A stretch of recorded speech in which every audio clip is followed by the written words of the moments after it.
1949년 10월 1일 베이징 천안문 광장입니다. 마오쩌둥이 중화인민공화국 수립을 선포합니다. 22년간 이어진 중국 내전이 끝났습니다. 승자는 공산당이었습니다. 패자 장제스는 대만으로 도망쳤습니다. 어떻게 이런 일이 가능했을까요? 1927년 상하이에서 장제스는 공산당원 5,000명을 학살했습니다. 1934년 국민당군은 90만 명이었습니다. 공산당 홍군은 9만 명이었습니다. 10배 차이였습니다. 무기도, 훈련도, 자금도 국민당이 압도적이었습니다. 그런데 15년 후 결과는 정반대였습니다. 마오쩌둥이 중국 본토를 장악했습니다. 장제스는 섬으로 쫓겨났습니다. 무슨 일이 있었던 걸까요? 마오쩌둥은 어떤 전략을 썼을까요? 오늘 우리는 세계 역사상 가장 극적인 역전극을 파헤쳐 보겠습니다. 게릴라 전쟁의 3단계, 12,500km의 대장정, 그리고 농민혁명의 비밀을 말입니다. 이야기는 1911년으로 거슬러 올라갑니다. 총나라가 무너졌습니다. 400년간 중국을 지배했던 왕조가 끝났습니다. 순원이 공화국을 세웠습니다. 삼민주의를 내세웠습니다. 민족, 민권, 민생이었습니다. 하지만 3개월 만에 권력을 군벌들에게 넘겼습니다. 곧 중국은 조각났습니다. 각 지역을 군벌들이 지배했습니다. 1차 세계대전이 끝났습니다. 베르사유 조약이 체결되었습니다. 중국은 연합국 편이었습니다. 승전국이었습니다. 그런데 독일이 중국에서 가지고 있던 이권이 일본에게 넘어갔습니다. 중국은 배신당했습니다. 1919년 5월 4일 베이징에서 학생들이 거리로 쏟아져 나왔습니다. 5.4운동이었습니다. 곧 다른 도시로 번졌습니다. 이 운동은 반통주의였습니다. 일부 지식인들이 마르크스주의를 받아들였습니다. 1921년 천드슈와 리다자오가 중국 공산당을 창당했습니다. 그때 중국은 완전히 군벌 시대로 접어들었습니다. 지역 실력자들이 각자 성을 지배했습니다. 끊임없이 동맹을 맺고 깨뜨렸습니다. 서로 전쟁을 벌였습니다. 순원은 베이징의 명목상 중앙정부와 결별했습니다. 광둥에 자신의 정부를 세웠습니다. 거기서 국민당을 개혁했습니다. 군벌들을 파괴하고 중국을 통일하는 대군사 캠페인을 요구했습니다. 서방 국가들의 지원을 받았습니다. 하지만 아무도 오지 않았습니다. 결국 소련으로 눈을 돌렸습니다. 소련 고문 미하일 보로딘이 조언했습니다. 국민당이 공산당과 손잡으라고 했습니다. 순원이 동의했습니다. 1924년 제1차 국공합작이 시작되었습니다. 하지만 1925년 3월 순원이 암으로 사망했습니다. 장제스가 그를 대체했습니다. 광둥 정부의 군사 지도자가 되었습니다. 장제스는 모스크바에서 군사 이론을 공부했었습니다. 하지만 국민당 내부의 좌우 분열을 걱정했습니다. 1926년 3월 장제스의 공산당 장악 두려움이 그로 하여금 공산당을 부분적으로 탄압하게 만들었습니다. 하지만 국민당과 공산당은 계속 협력했습니다. 1926년 장제스는 군벌들에 맞서 북벌을 시작했습니다. 그의 국민혁명군은 군벌들을 차례로 격파했습니다. 하지만 성공은 공산당과의 긴장을 높였습니다. 공산당이 국민혁명군의 진격 후 공산주의 노동조합을 설립했기 때문입니다. 우한의 공산당 거점과 상하이의 파업이 장제스의 중산층과 부유한 지지자들을 걱정시켰습니다. 장제스도 걱정했습니다. 공산주의자들은 이제 권력과 오만함의 정점에 도달했다. 그들의 활동이 제지되지 않으면 국민당의 재앙을 가져올 것이다. 1927년 4월 장제스는 상하이 공산주의자들에 대한 폭력적 탄압을 명령했습니다. 국민당 군대와 충성스러운 갱단들이 움직였습니다. 약 5,000명의 공산주의자들이 살해되었습니다. 제1차 국공합작은 비공식적으로 끝났습니다. 공산당 지도자들은 소련의 격려를 받아 8월 봉기를 시도했습니다. 하지만 기대에 미치지 못했습니다. 노동자 대다수의 지원 없이 공산주의자들은 국민당 군대에 맞설 수 없었습니다. 군벌들도 마찬가지였습니다. 1928년 6월 국민혁명군이 베이징을 점령했습니다. 12월 마지막 군벌 장쇠량이 장제스와 평화협정을 맺었습니다. 장제스는 북벌 후 국가 통일을 선언했습니다. 하지만 이것은 신기루였습니다. 다음 10년은 난징 10년으로 알려져 있습니다. 보통 중국의 평화 시기로 간주됩니다. 하지만 내부 분열과 외부 위협이 남아 있었습니다. 통일 후에도 장제스는 대원수로서 군사 통제를 유지했습니다. 광범위한 지지를 받는 반독재자였습니다. 그의 정부는 일부 경제, 교육, 군사, 법률 개혁을 시행했습니다. 하지만 나라는 여전히 분열되어 있었습니다. 지주들은 대부분 장제스를 지지했지만 토지 개혁을 막았습니다. 장제스와 거래한 군벌들은 이제 그의 권위를 제한했습니다. 서부의 일부는 심지어 독립적이었습니다. 일본 제국은 계속 중국에 개입했습니다. 북벌 동안 산둥성에서 영토 지배를 확대했습니다. 장제스는 일본에 저항하기 위해 중국이 먼저 내부 통일을 완성해야 한다고 선언했습니다. 이것은 일반적으로 남은 중국 공산주의자들을 의미했습니다. 패배 후 공산당은 깊은 시골로 도망쳤습니다. 상처를 핥고 자신들의 분열을 해결하기 위해서였습니다. 한 분파는 리리산이 이끌었습니다. 혁명은 도시화된 노동 대중에게서만 올 수 있다고 느꼈습니다. 칼 마르크스의 이론에 따라서였습니다. 하지만 또 다른 분파가 있었습니다. 점점 마오쩌둥이 이끌게 되었습니다. 중국의 훨씬 더 큰 농민 계급의 농촌혁명을 옹호했습니다. 마오쩌둥은 1927년 추수 봉기를 조직했습니다. 실패했지만 농민들이 봉기할 의지에 깊은 인상을 받았습니다. 현재 농민운동의 고조는 거대한 사건이다. 아주 짧은 시간에 중국 중부, 남부, 북부성의 수억 농민들이 맹렬한 바람이나 폭풍처럼 일어날 것이다. 중국 농민들은 장제스의 개혁으로부터 혜택을 받지 못했습니다. 여전히 옛 지주 계급의 통계를 받았습니다. 1920년대 후반 그들은 또한 흉작으로 고통받았습니다. 떠도는 도적들, 무자비한 고리대금업자들, 대공황의 영향까지 더해졌습니다. 가장 가난한 68%의 농민들이 토지의 22%만을 소유했습니다. 영양실조로 인한 사망이 흔했습니다. 미국인 선교사 부부 조지나와 에드워드 포킨스가 비극적인 사례를 보고했습니다. 우리가 무료로 치료한 또 다른 절망적인 사례는 해골처럼 보이는 젊은 남자였습니다. 뼈에 피부만 있다고 말할 수밖에 없었습니다. 그의 가족은 너무 가난해서 그를 팔 수밖에 없었습니다. 그래서 아들이 없는 가족에게 보내졌습니다. 6년 후 마침내 아들이 태어나자 그의 새 가족은 그냥 그를 내쫓았습니다. 이 문제들이 모두 지주들의 잘못은 아니었습니다. 하지만 그들은 농민들의 고통을 완화하기 위해 거의 아무것도 하지 않았습니다. 종종 자신의 토지에 살지도 않았습니다. 마오쩌둥은 혁명의 잠재력을 봤습니다. 그는 전직 군벌 주도와 팀을 이뤘습니다. 작은 중국 홍군을 결성했습니다. 이 병력으로 공산주의 그룹들은 장제스의 영향력에서 먼 산악이나 국경 지역에 소비에트를 설립했습니다. 마오쩌둥과 주더는 장시성 산악지대에 본부를 세웠습니다. 여전히 리리산의 도시혁명가들과 마오쩌둥의 농촌혁명가들 사이의 분열은 공산당 내에 남아 있었습니다. 소련에서 스탈린은 리리산을 지지했습니다. 당의 대부분도 마찬가지였습니다. 공산군은 1930년 여름 창사와 난창 도시를 점령하려 했습니다. 하지만 실패했습니다. 리리산의 영향력 입찰이 끝났습니다. 마오쩌둥은 장시에 새로 설립된 중화소비에트 공화국 인민위원회 위원장으로 선출되었습니다. 비록 여전히 홍군 사령관 저우 언라이만큼 강력하지는 않았지만 말입니다. 그래서 국민당이 나라의 대부분을 지배하는 동안 외딴 지역에서는 공산주의자들이 버텼습니다. 공산주의 봉기는 다시 실패했습니다. 하지만 장제스에게 자신의 통치에 대한 공산당 위협을 영원히 제거해야 한다고 확신시켰습니다.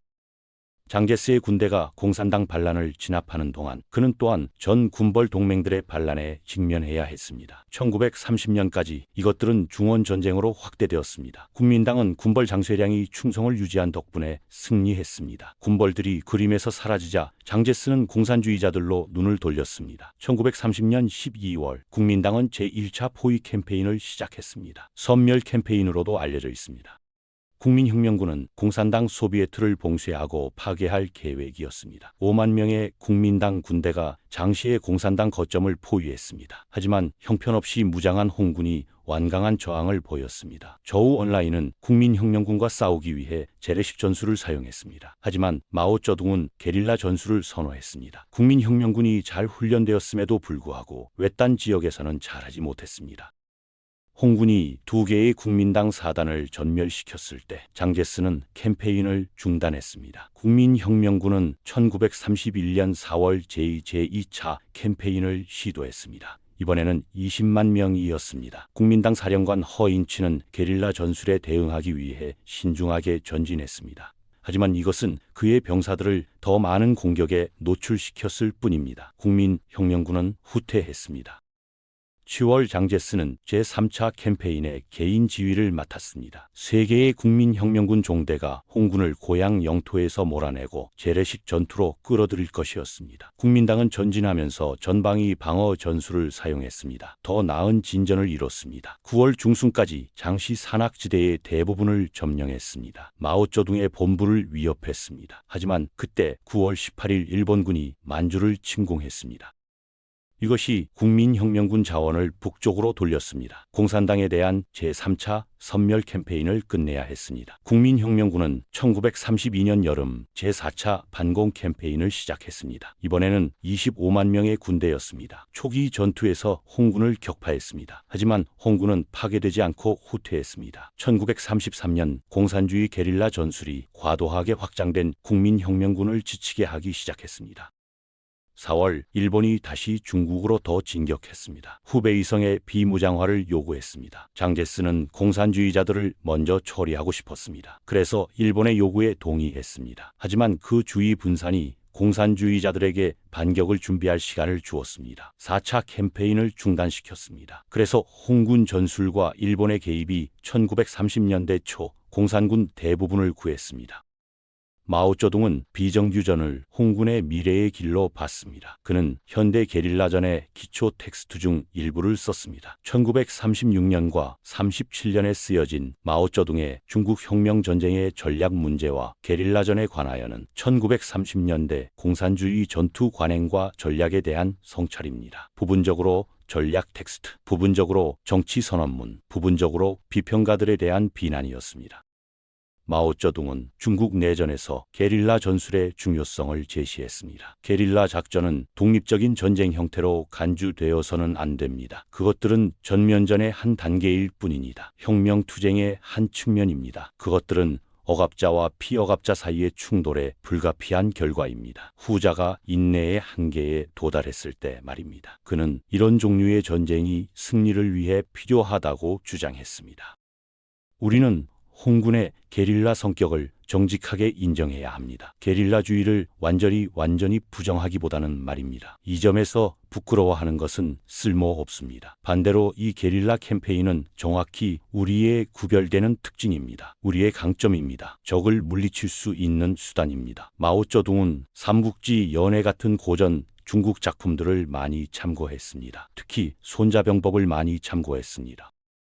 손자의 유연성, 기만, 그리고 이른바 대립물의 통일 개념이었습니다. 마오쩌둥은 대립물의 통일을 사용했습니다. 이것은 음양의 중국적 개념에서 나옵니다. 공산주의자들의 겉보기 약점이 실제로는 강점이라고 주장하기 위해서였습니다. 국민당의 겉보기 강점은 약점이었습니다. 국민혁명군은 더 많은 병력과 무기를 가질 수 있었습니다. 하지만 그것은 그들이 더 느리고 움직임을 숨길 수 없다는 것을 의미했습니다. 반면 홍군은 빠르고 은밀했습니다. 마오쩌둥은 프로이센 이론가 카를 폰 클라우제비츠 같은 서양 사상가들의 아이디어를 의역했습니다. 전쟁은 다른 수단에 의한 정치라는 그의 개념이었습니다. 미래의 중국 지도자는 또한 프로이센식 병력 집중을 한 지점에서 촉구했습니다. 사람의 10손가락을 모두 상처 입히는 것은 그중 하나를 잘라내는 것만큼 효과적이지 않습니다. 적의 10개 사단을 폐주시키는 것은 그중 하나를 전멸시키는 것만큼 효과적이지 않습니다. 이러한 아이디어들에 마오쩌둥은 규율, 훈련, 정보에 대한 강조를 추가했습니다. 홍군이 주민들과 좋은 관계를 유지하고 그들의 자원을 활용할 수 있도록 하기 위해서였습니다. 주민을 적으로 만드는 것은 규율 없는 군대뿐입니다. 그들은 자신의 본래 요소에서 벗어난 물고기처럼 살 수 없습니다. 이것은 지역에서 모집된 부대와 잘 작동했습니다. 하지만 지역 주민들은 종종 다른 지역에서 온 홍군 병사들을 여전히 의심했습니다.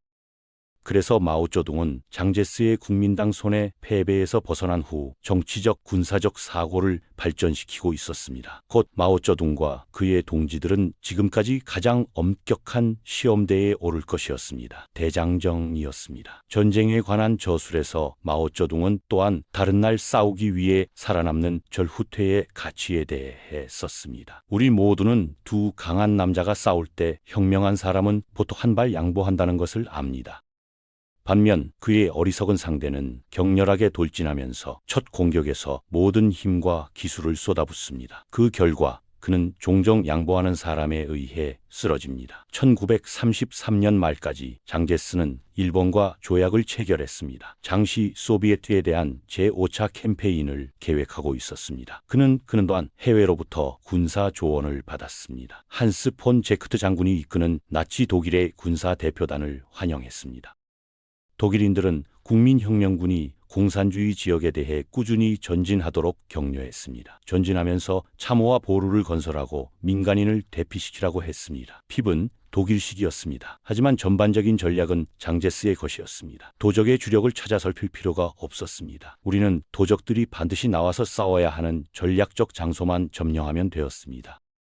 국민혁명군이 90만 명으로 공산당에 대한 제5차 공격을 시작했을 때 새로운 개념이 효과가 있었습니다. 홍군이 매복할 목표가 거의 없었습니다. 소련의 공산당 고문 오토 브라운은 홍군에게 전력을 다해 공격할 것을 촉구했습니다. 1934년 4월 결정적인 공산주의 패배로 이어졌습니다. 마오쩌둥과 주더는 이제 남서쪽으로의 전략적 후퇴를 요구했습니다. 국민당 군대가 가장 약한 곳이었습니다. 포일망을 벗어나면 흩어진 공산군이 합류할 수 있었습니다. 일부 공산당 지도자들은 이 아이디어에 반대했습니다. 하지만 승인되었습니다. 1934년 9월 30일 제1방명군의 9만 명 병사와 2만 명의 민간인이 당시 소비에트를 도보로 떠났습니다. 그들은 결국 전국을 가로지르는 13개월간의 서사적 행진을 하게 되었습니다. 첫 10주는 추격하는 국민혁명군과의 끊임없는 전투를 보았습니다. 공산군 병력의 3분의 1을 잃었습니다. 홍군은 대부분의 보급품을 버렸습니다. 국민혁명군에서 벗어났습니다. 하지만 계획대로 제2방명군과 합류할 수 없었습니다. 이어진 논쟁에서 마오쩌둥이 자신의 길을 얻었습니다. 그룹은 윈난을 거쳐 스천과 제4방명군에 도달하기 위해 향했습니다. 홍군이 길에서 도시를 점령하면서 공산당 지도자들은 자신들의 곤경을 논의했습니다. 구성원들은 브라운을 비판하고 마오쩌둥의 전략적 아이디어를 칭찬했습니다. 그들은 마오쩌둥을 3인 지도부팀의 첫 번째로 선출했습니다. 사실상 공산당의 지도자로 만들었습니다. 제1방명군이 1945년 10월 12일 제4방명군과 합류했을 때 제4방명군 사령관 장코타오가 마오쩌둥에게 반대했습니다. 홍군이 자신의 권력 기반 근처인 스촨에 머물러야 한다고 요구했습니다. 마오쩌둥은 산시로 행군할 것을 요구했습니다. 군대가 분열되었습니다. 장고타오의 종대는 곧 추운 날씨, 지역 군벌들, 지역 무슬림 부족들로 인해 곤경에 빠졌습니다. 마오쩌둥의 그룹은 마침내 1915년 10월 와야오부에 도착했습니다. 원래 9만 명의 병력 중 2만 5천 명만 남았습니다. 그가 도착한 직후 제2방명군이 자체 행군을 시작했습니다. 마오쩌둥의 경로 대부분을 따랐습니다. 그 이후로 대장정은 중국 공산주의 역사에서 거의 신화적인 명성을 얻었습니다. 하지만 세부 사항에 대한 논쟁이 있습니다. 공식적으로 공산당은 행군이 12,500km의 거리를 커버했고 다두다리 전투 같은 많은 전투를 특징으로 했다고 주장합니다. 다른 역사학자들은 이것들이 과장이라고 주장합니다. 단지 몇 번의 소규모 접전만 있었고 총거리는 3,700km에 불과했을 수도 있다고요. 홍군은 또한 경로를 따라 지역 주민들을 협박하고 납치하여 그들의 대열을 채웠을 수도 있습니다. 공산당이 피하는 주제입니다. 대장정이 아무리 피로스적이고 논란의 여지가 있더라도 공산당이 다른 날 싸우기 위해 살아남았다는 것을 의미했습니다. 이제 마오쩌둥은 당의 미래에 대해 생각할 기회를 가졌습니다. 마오쩌둥의 중심 원칙 중 하나는 반란 전쟁의 3단계였습니다. 첫 번째 단계에서 공산주의자들의 우선순위는 더 강한 정군대의 손에 파괴를 피하고 대중의 지지를 얻는 것이었습니다. 두 번째 단계는 더 폭력적일 것이었습니다. 새롭고 이념적으로 동기부여된 지원군으로 홍군은 재래식 전투를 피하면서 습격과 매복을 수행할 수 있었습니다. 세 번째 단계에서 게릴라 부대는 정부와 국가 군대를 지치게 하기 위해 본격적인 전투를 벌일 만큼 충분한 병력, 경험, 무기를 갖게 될 것이었습니다. 그 후 공산주의자들은 반격을 시작할 수 있었습니다. 대장정 후 산시에 틀어박혀 있는 동안 마오쩌둥은 전쟁이 2단계로 이동하고 있다고 생각했습니다. 하지만 마오쩌둥은 곧 적어도 공개적으로는 일본을 주요적으로 집중하기 위해 태도를 바꾸기 시작했습니다. 많은 중국인들이 초기 저항 후 국민당 정부의 일본 유화 정책에 불만이었습니다. 장제스는 일본과 조약을 체결했습니다. 중국이 지역 라이벌을 상대할 준비가 되지 않았다고 느꼈기 때문입니다. 하지만 조약이 일본 상품에 대한 인기 있는 불매 운동을 끝내자 장제스에 대한 비판이 증가했습니다. 마오쩌둥은 많은 중국인들이 서로 싸우는 것보다 일본과 싸우는 것을 더 열망한다고 판단했습니다. 대장정 이전에도 공산당은 일본에 선전포고를 했습니다. 현실적으로 이것은 실제 전투보다는 선전성명에 가까웠습니다. 하지만 신호였습니다. 국민당이 통제하는 중국에서 일부 그룹들도 내전을 끝내기를 원했습니다. 예를 들어 1936년 순원에 영향력 있는 미망인에 의해 설립된 구국회는 국민당과 공산당 사이에 새로운 통일전선 창설을 요구했습니다. 그래서 공산당은 일본과 싸울 준비가 되어 있는 것처럼 보였습니다. 하지만 장제스와 국민당은 공산주의자들을 가장 시급한 실존적 위협으로 봤습니다. 그는 1936바 중반 산시 소비에트에 대한 새로운 공격을 명령했습니다. 하지만 그들은 계획대로 진행되지 않을 것이었습니다. 1936년 중반 장제스는 충성스러운 군벌 장쇠량에게 공산당에 대한 공세를 시작하라고 지시했습니다. 하지만 젊은 원수는 내전에 지쳤습니다. 일본에 대해 자신만의 원한이 있었습니다. 젊은 원수는 만주 군벌이자 전 일본 동맹이었던 장쩌린의 아들이었습니다. 장쩌린은 북벌 동안 국민당과 싸웠지만 일본인들은 그가 쓸모가 없어졌을 때 그를 암살했습니다. 그런 다음 그들은 젊은 장쇠량을 만주에서 완전히 추방했습니다. 젊은 원수의 많은 부하들은 국민당의 반일 학생 시위 탄압을 반대했습니다. 일부는 항일투쟁 동지회에 가입했습니다. 젊은 장쇠량은 아마도 34년 여름에 일본에 저항하는 것에 대해 이야기하기 위해 공산당 관리들과 만나기까지 했을 것입니다. 1936년 반구 공세가 시작되었을 때 장제스는 장쇠량의 군대가 공산당에 대해 너무 느리게 움직인다고 불평했습니다. 그래서 장쇠량은 그를 시안으로 초대해 직접 상황을 보게 했습니다. 12월 12일 국민당 진영에서 반란이 일어났습니다. 장쇠량의 부하들이 대원수의 텐트를 공격했습니다. 그의 경호원들을 죽였습니다. 결국 부상당한 장제스를 생포했습니다. 젊은 원수는 장제스의 체포가 오직 일본 위협에 대해 그를 깨우기 위해 설계되었다고 주장했습니다. 장제스가 인질로 잡혀있는 동안에도 여전히 그를 가카 대원수라고 불렀습니다. 장제스는 감명받지 않았습니다. 당신은 여전히 나를 대원수라고 부르는가? 당신이 여전히 나를 상관으로 인정한다면 나를 풀어주어야 한다. 당신이 반역자라면 나를 쏴 죽이는 게 낫다. 더 이상 할 말이 없다. 반란을 일으킨 장교들은 장제스에게 공산당과의 전투를 끝내고 일본에 맞서 새로운 통일전선을 만들 것을 요구했습니다. 장제스는 석방될 때까지 아무것도 논의하기를 거부했습니다. 이른바 시안 사건의 정확한 세부 사항은 여전히 미스터리에 쌓여 있습니다. 일부는 공산당 지도자들이 참석했다고 제안합니다. 다른 이들은 장제스가 소련의 개입으로 간신히 처형을 피했다고 합니다. 스탈린은 오직 장제스만이 일본 침략에 효과적으로 저항할 기회가 있다고 믿었기 때문입니다. 마오쩌둥은 나중에 장제스에게 공산주의 중재가 그의 생명을 구했다고 암시하는 편지를 보냈습니다. 결국 대중과 국제적 압력에 따라 장쇠량은 12월 22일 장제스를 석방했습니다. 어떤 공식적인 약속도 없이요. 국민당 관리들은 곧 젊은 원수를 체포했습니다. 그를 다소 호화로운 가택 연금 상태로 유지했습니다. 그 직후 장제스는 공산당에 대한 작전 중단과 새로운 제2차 통일전선 창설을 발표했습니다. 중국 내전은 1936년 12월에 중단되었습니다. 다음 6개월은 비교적 평화로웠습니다. 국민당과 공산주의자들이 서로를 좋아하지 않았지만 제2전선은 유지되었습니다. 장제스는 군사 및 경제 개혁을 계속했습니다. 처음에는 일본 전선에서도 조용했습니다. 하지만 일본은 제2차 통일전선을 1935년 조약 위반으로 해석했습니다. 국민당이 반일 활동을 하지 않기로 약속한 조약이었습니다. 일본 장군들은 행동을 열망했습니다.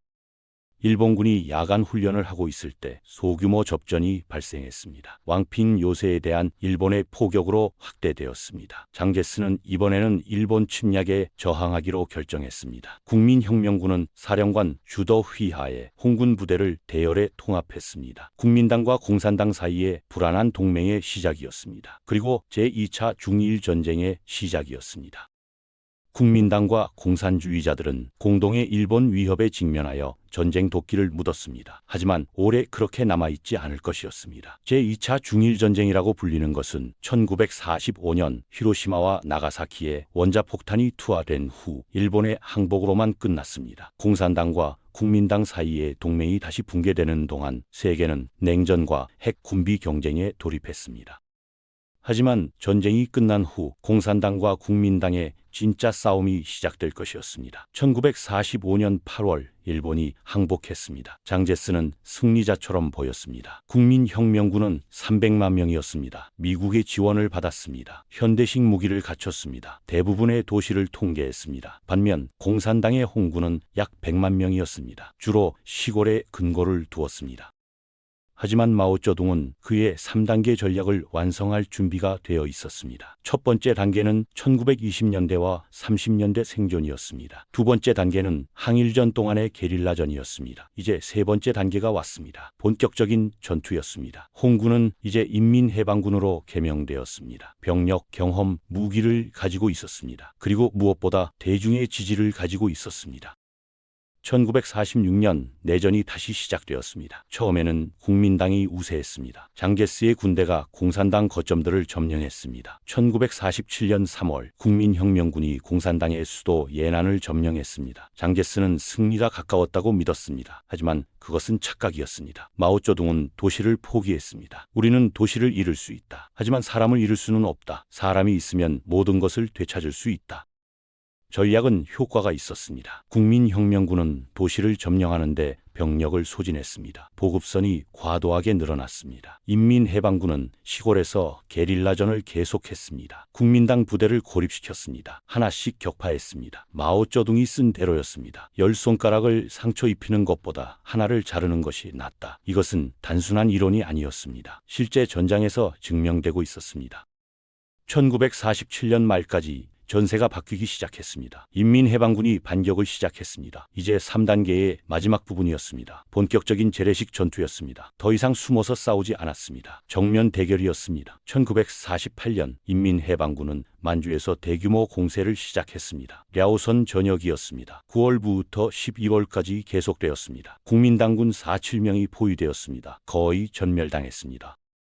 만주 전체가 공산당 손에 떨어졌습니다. 이것은 전쟁의 전환점이었습니다. 국민당은 가장 잘 훈련된 부대를 잃었습니다. 미국식 장비를 갖춘 정예 부대들이었습니다. 반면 인민해방군은 막대한 무기와 장비를 노획했습니다. 병력도 급증했습니다. 많은 국민당 병사들이 투항해서 인민해방군에 합류했습니다. 그들은 왜 싸우는지 알게 되었습니다. 토지를 위해서였습니다. 미래를 위해서였습니다. 1949년 초까지 인민해방군은 400만 명으로 늘어났습니다. 국민혁명군은 150만 명으로 줄었습니다. 숫자가 역전되었습니다. 1949년 1월 인민해방군이 베이징을 점령했습니다. 평화적 점령이었습니다. 베이징 수비대 사령관이 항복했기 때문입니다. 문화재를 보존하고 싶었습니다. 시민들의 생명을 구하고 싶었습니다. 현명한 선택이었습니다. 4월에는 양쯔강을 건넜습니다. 국민당의 마지막 방어선이었습니다. 무너졌습니다. 100만 명의 인민해방군이 강을 건넜습니다. 국민당군은 저항하지 못했습니다. 사기가 바닥났기 때문입니다. 5월 상하이가 함락되었습니다. 중국 최대 도시였습니다. 경제 중심지였습니다. 장제스는 대만으로 도망쳤습니다. 200만 명의 병사와 민간인을 데리고 갔습니다. 중국 국고의 금도 가져갔습니다.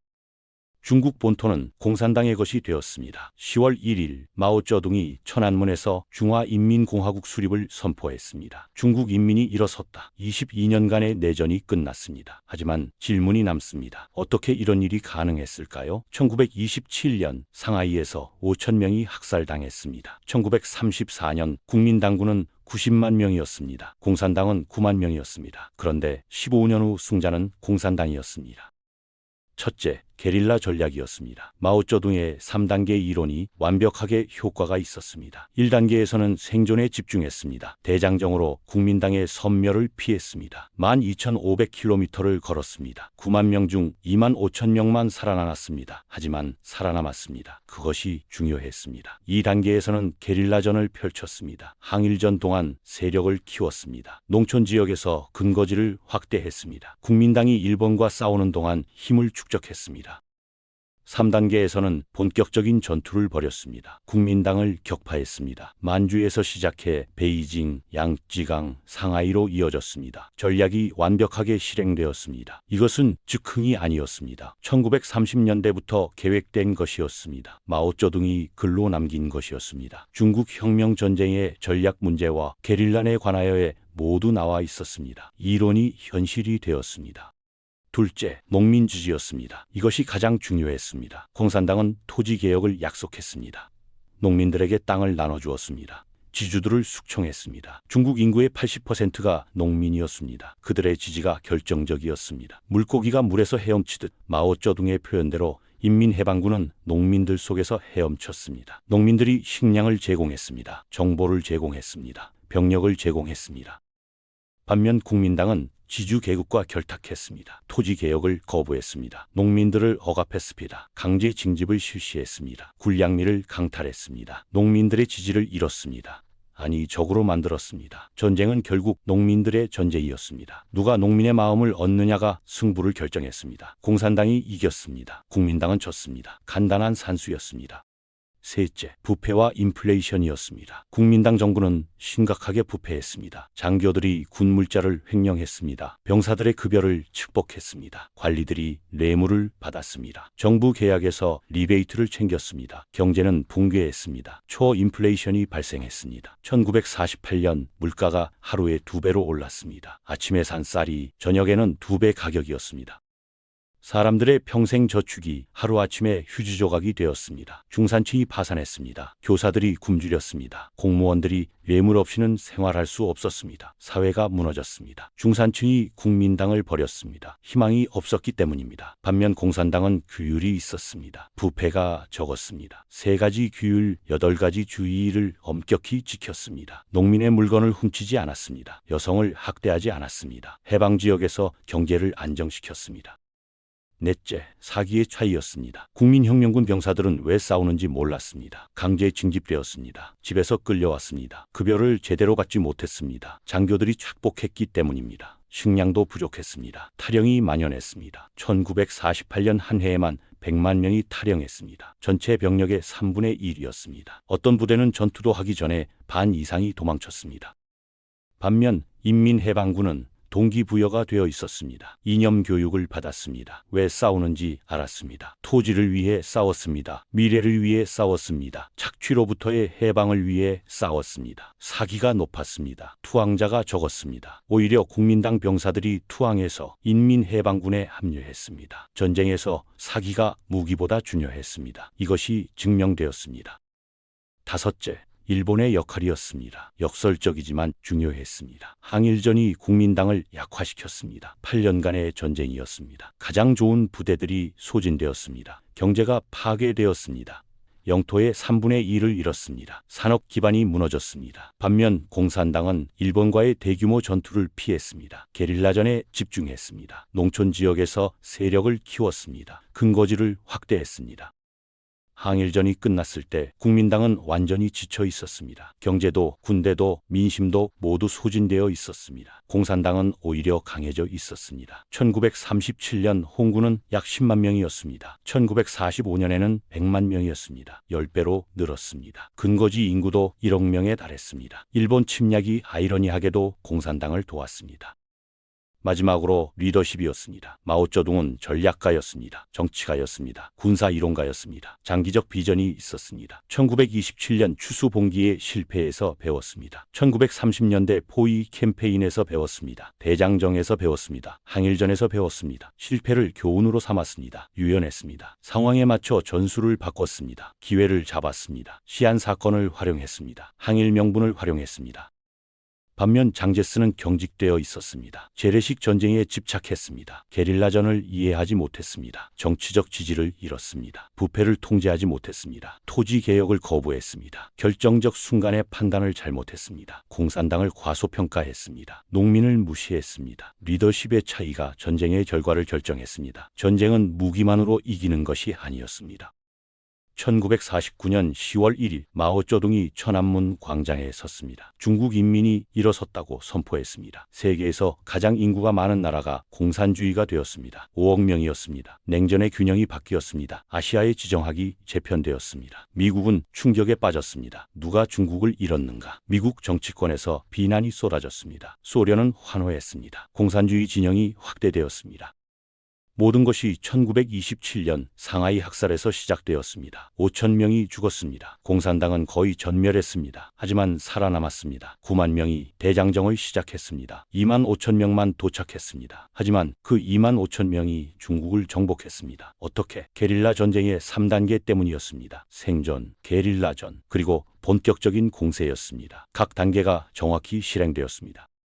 농민 지지 때문이었습니다. 토지 개혁의 약속 때문이었습니다. 경자 유전이었습니다. 땅을 가는 자가 땅을 소유한다는 원칙이었습니다. 수천 년간 억압받던 농민들에게 희망이었습니다. 마오쩌둥의 전략적 천재성 때문이었습니다. 손자병법과 마르크스주의를 결합했습니다. 중국 전통과 서양 이론을 융합했습니다. 독창적 전략을 만들었습니다. 그리고 장제스의 실패 때문이었습니다. 부패, 무능, 오만이었습니다. 역사는 약자가 강자를 이긴 이야기로 가득합니다. 다윗과 골리앗입니다. 하지만 중국 내전만큼 극적인 역전은 드뭅니다. 10배 차이의 병력, 압도적인 무기, 미국의 지원, 국제적 승인, 모든 것이 국민당 편이었습니다. 하지만 결과는 정반대였습니다. 전략이 숫자를 이겼습니다. 마오쩌둥의 게릴라전이 재래식 군대를 무너뜨렸습니다. 민심이 무기를 이겼습니다. 농민의 지지가 도시를 정복했습니다. 비전이 자원을 이겼습니다. 22년간의 인내가 마침내 결실을 맺었습니다. 마오쩌둥은 1920년대부터 이미 알고 있었습니다. 수억 농민들이 맹렬한 바람처럼 일어날 것이다. 1927년에 쓴 예언이 22년 후 현실이 되었습니다. 장제스는 끝까지 농민을 무시했고 게릴라전을 경멸했으며 정치의 힘을 과소평가했습니다. 1949년 10월 1일 천안문 광장에서 그 결과가 드러났습니다. 한쪽은 승리의 연단에 섰고 다른 한쪽은 대만섬으로 쫓겨났습니다. 중국은 5천년 역사에서 가장 극적인 전환점을 맞았습니다. 세계는 냉전의 새로운 국면으로 접어들었습니다. 마오쩌둥의 게릴라 전략은 이후 전 세계 혁명의 교과서가 되었습니다. 베트남의 호치민, 쿠바의 체 게바라, 아프리카와 라틴 아메리카의 무수한 혁명가들이 게릴라전에 관하여를 읽었습니다. 20세기 가장 영향력 있는 군사 저작이 되었습니다. 약자가 강자를 이기는 방법의 교본이 되었습니다. 1927년 상하이 5천 명의 죽음으로 시작된 이야기는 1949년 5억 명의 승리로 끝났습니다. 이것이 중국 내전입니다. 9만 명이 출발해 2만 5천 명만 살아남았지만 그들이 결국 중국을 장악했습니다. 게릴라 전쟁 3단계의 완벽한 실행, 농민혁명의 힘, 그리고 역사상 가장 극적인 역전의 기록입니다.